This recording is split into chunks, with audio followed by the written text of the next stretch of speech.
Chers amis, bonjour. Bienvenue dans mes conseils du samedi. Qui de mieux pour convaincre un client qu'un autre client?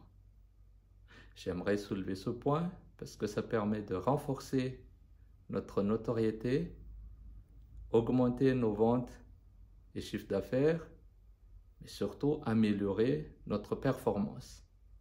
Améliorer notre performance par rapport à ce qu'on a fait avant, la semaine dernière, le mois dernier, l'année dernière, mais aussi améliorer notre performance par rapport à nos compétiteurs, les concurrents. Pour améliorer la vente, bien évidemment, il y a plusieurs démarches.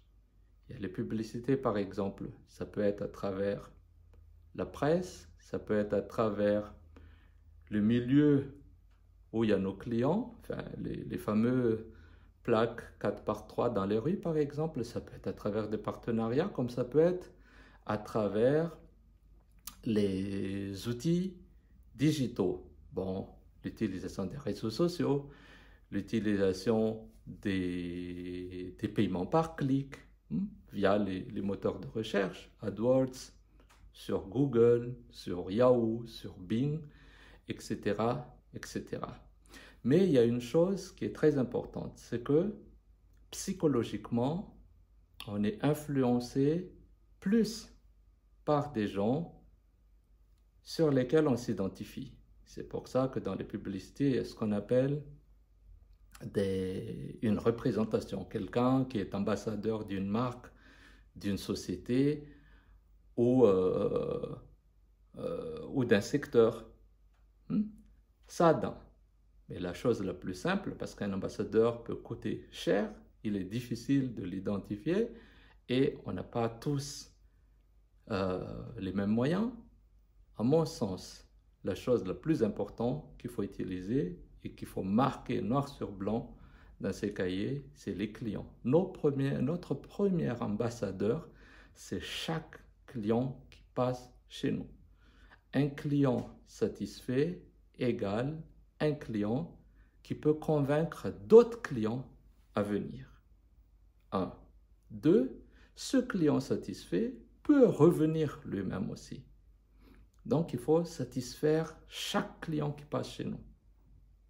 Avoir un nouveau client, prospecter, est très difficile que d'appeler un client qui est déjà client chez nous et qui connaissent déjà nos services, nos produits et qui a confiance en nous.